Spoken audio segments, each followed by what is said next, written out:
It was a time of fulfillment. Everything was going right in Israel. The Promised Land was largely in control of the Israelites. The people had become a multitude. Israel had become a beacon of international trade. Crops abounded, wealth abounded. But more than that, the beautiful temple had been completed. God had established his dwelling place among his people, and he'd filled the temple with the cloud of his glory. Just as he'd promised since the book of Deuteronomy, he had selected a place for his name to dwell, and that place was Jerusalem, the former threshing floor of Araunah the Jebusite, in that same group of hills where Abraham had come to sacrifice Isaac. He'd established his place on Mount Moriah, a place of holiness and a place of sacrifice. It was also a time of change. God's dwelling place changed from that mobile tabernacle that the Israelites had built in the wilderness to a permanent structure in the temple. The ark was no longer in a temporary tent, but it was now housed in God's chosen location. The nation had changed. Prior to David's reign, the tribes of Israel had disunified in their territories. They were a loose confederation rather than a united nation. But David, and even more so his son Solomon, changed that. They were now a unified people, with orderly governance and wise leadership. The priesthood had changed. The priest Zadok was now the high priest over the temple sacrifices. His priestly line had replaced Eli's line, just as God had promised about a century prior. Upon Solomon rising to the throne, he had finally fulfilled God's judgment against Eli by appointing Zadok to be the high priest. Finally, there was a change from David to David's son, signaling a possible fulfillment of that great covenant that God had granted to David. God had said that one of his descendants would be the forever eternal righteous king over Israel. And in a lot of ways, Solomon seemed to fit the bill. He was the temple builder, and he led the nation to greater material prosperity than they had ever known. With Solomon's rise, blessing abounded within Israel. And surely it was hard to see how things might get better than they had already become. Under this wise king, the nation had become not just a little struggling people group among the many. They had become a formidable force in the Near East. Israel was not only in a golden age figuratively, they were even awash with the fine metal itself. Solomon's revenue, established through trade and taxation, was 25 tons of gold annually. That's around $1.5 billion per year at today's price. Solomon had led Israel to become the trading route through which goods flowed around the Mediterranean and Arabian seas. Further, people would travel from far and wide to see Solomon's achievement and his great wisdom. On one occasion, a queen from a place called Sheba, likely in modern Ethiopia, brought about $250 million worth of gold to Solomon as she sought his wisdom. And by the end of the visit, she said this to Solomon: "The report was true that I heard in my own land of your words and of your wisdom. But I did not believe the reports until I came and my own eyes had seen it. And behold, half the greatness of your wisdom was not told me. You surpassed the report that I heard. Happy are your wives. Happy are these your servants, who continually stand before you and hear your wisdom. Blessed be the Lord your God, who has delighted in you and set you on his throne as king for the Lord your God. Because your God loved Israel and would establish them forever, he has made you king over them, that you may execute justice and righteousness." The world was discovering the amazing blessedness of Israel. They were seeing the wisdom of Solomon, and they were exclaiming the great provision that Yahweh had given his people. The problem was if. If. A word of condition. A word upon which the future of the nation would depend. If. God said this to Solomon after the temple was completed in 1 Kings chapter 9. "As for you, Solomon, if you will walk before me, as David your father walked, with integrity of heart and uprightness, doing according to all that I have commanded you, and keeping my statutes and my rules, Then I will establish your royal throne over Israel forever, as I promised David your father, saying, 'You shall not lack a man on the throne of Israel.'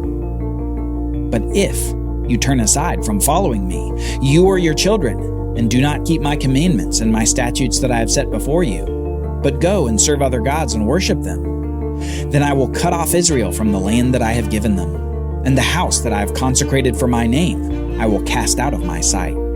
And Israel will become a proverb and a byword among all peoples, and this house will become a heap of ruins." God had communicated his big ifs to Solomon.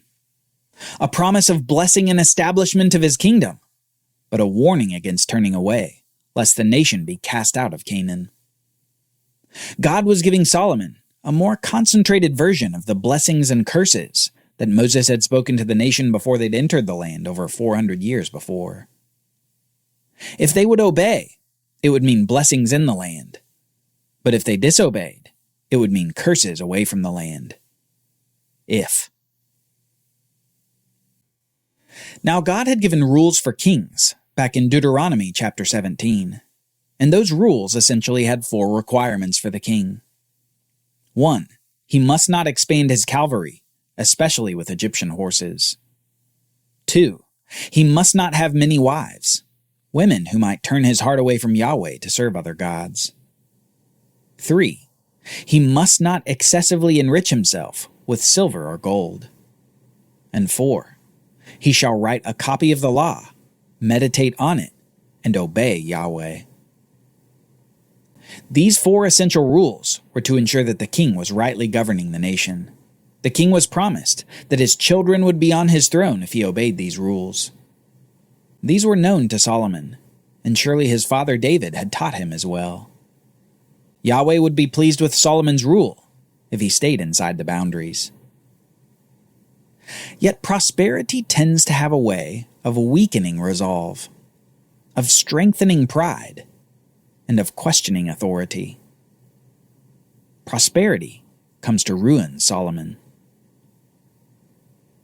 In 1 Kings chapter 10, we see the signs. He collects so much gold for himself that he has nothing better to do with it than to make 300 shields for his house.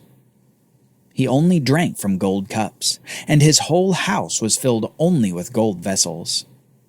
His opulent wealth broke one of the 4 rules. He must not excessively enrich himself with silver or gold. Further, he gathered to himself many chariots and horses, 1,400 chariots and 12,000 horsemen, a gigantic cavalry, similar to what the Canaanites had brought against Israel before falling to Yahweh in battle. Many of these horses were from Egypt as well, as the Egyptian horse trade had flourished in this time. In this, he broke another of the 4 rules. He must not expand his cavalry, especially with Egyptian horses. But perhaps the kicker was the wives of Solomon, wives that caused his heart to turn away from Yahweh. We read this in 1 Kings chapter 11. Now Solomon loved many foreign women, along with the daughter of Pharaoh, Moabite, Ammonite, Edomite, Sidonian, and Hittite women, from the nations concerning which the Lord had said to the people of Israel, "You shall not enter into marriage with them, neither shall they with you, for surely they will turn away your heart after their gods." Solomon clung to these women in love. He had 700 wives who were princesses and 300 concubines, and his wives turned away his heart. For when Solomon was old, his wives turned away his heart after other gods, and his heart was not wholly true to Yahweh his God, as was the heart of David his father. For Solomon went after Ashtoreth, the goddess of the Sidonians, and after Milcom, the abomination of the Ammonites. So Solomon did what was evil in the sight of the Lord, and did not wholly follow the Lord, as David his father had done.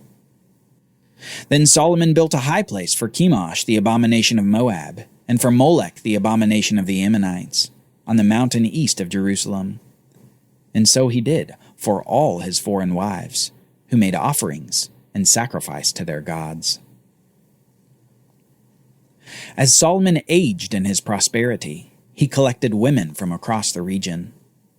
You have to wonder if he could even remember the names of his 700 wives and 300 concubines. A gross collection of wives, made grosser by their effect on Solomon. They turned his heart away from Yahweh, and he worshipped their gods. He even built high places around Jerusalem where his wives could sacrifice to their false gods.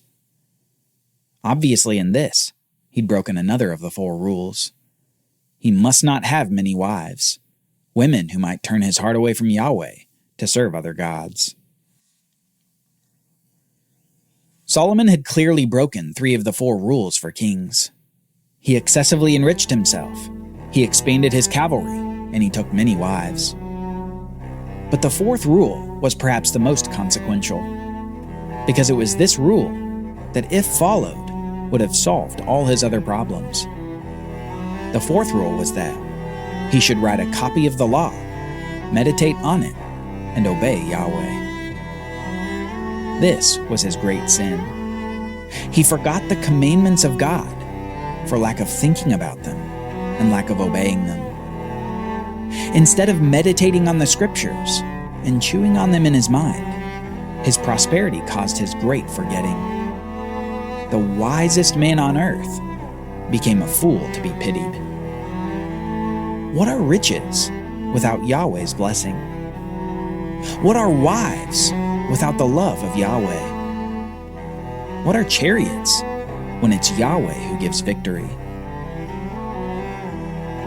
We could be wiser than Solomon if we learn from his great folly. Being away from the scriptures, away from remembering God, and forgetful of God's commands can cause great and foolish sins in our lives. Sins that will echo for generations to come. The Bible is not merely a place to learn, but it's life to the spirit and wisdom to the mind. As the wisest man once said, "Man shall not live by bread alone, but by every word that comes from the mouth of God." Solomon had forgotten what God had done for Israel in the past, and Solomon's forgetting would spell his kingdom's downfall. Soon, God would raise up adversaries against him, first from here, then from there, but finally, the ultimate adversary would arise from within Israel, a man who would first be exiled before returning to split the nation.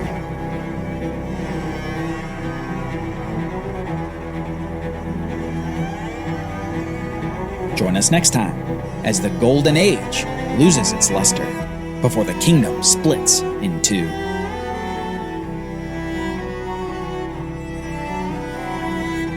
For Bible readings, reflection questions, and quizzes, don't miss the Bible Brief app. Available on iOS and Android, so you can go deeper into the story. The Bible Brief is a project of the Bible Literacy Foundation, a nonprofit dedicated to helping you learn the Bible. Give to support the Bible Brief by visiting BibleBrief.org or tap the Give link in the show notes. Thank you for supporting the Bible Literacy Foundation.